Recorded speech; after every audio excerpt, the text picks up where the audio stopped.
The story starts off on the day of me hitting rock bottom.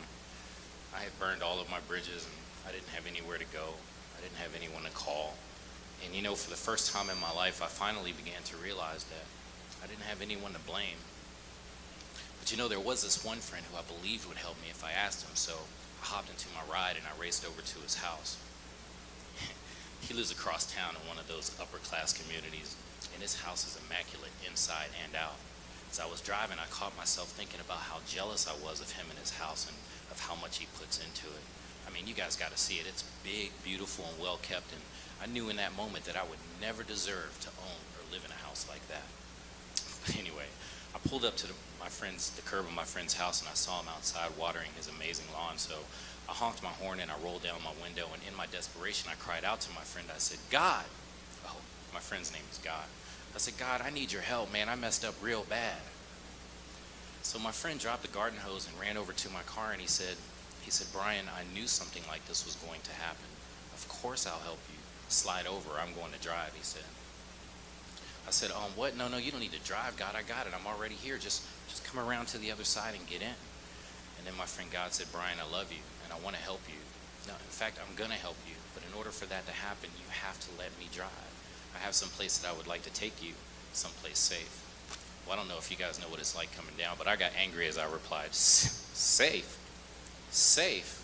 Look, God, I'm tired, I'm hungry, I'm going through withdrawal, I'm bitter and resentful, and I'm mad at the whole wide world. I don't think you understand what I need from you, God. See, God, I need you to come with me to my home and change the mind of my spouse. Make them look at me with those adoring eyes again. Make them overlook my frequent infidelities and lack of commitment.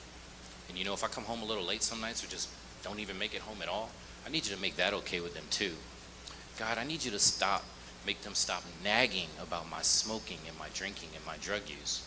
I need you to give them the strength and desire to love me more and more each day, in spite of what I do or say. Then I need to take you to each of my friends, and you need to change their hearts about me also. And then we need to go and see my boss. And he needs to learn to overlook the sloppiness of my reports.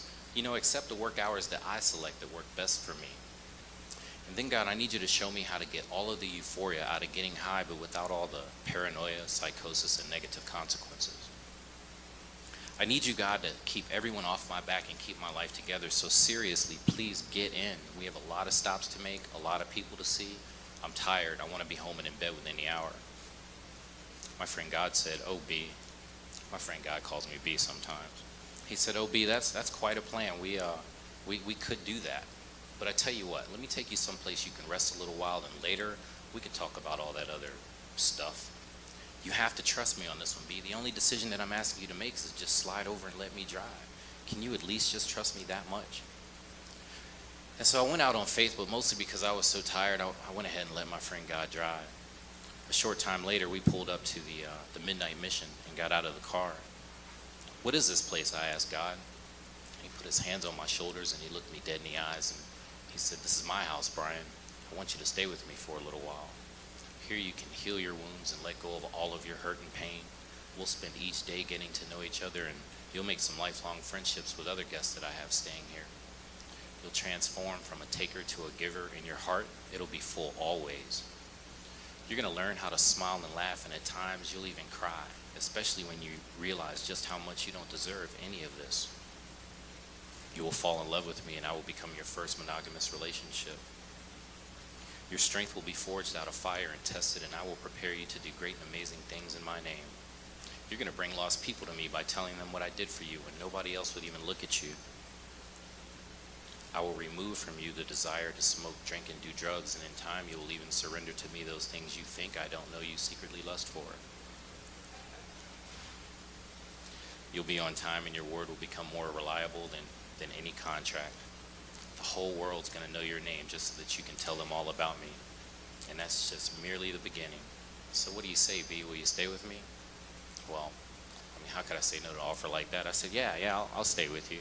And God said, "Great, you just made the best decision of your life. Now go through those doors and you tell them I sent you. And remember to call on me for whatever you need. I love you so much, Brian, and I'll see you real soon." And then my friend God gave me a huge hug and he started to walk off. And I said, "But wait, God, I have a question.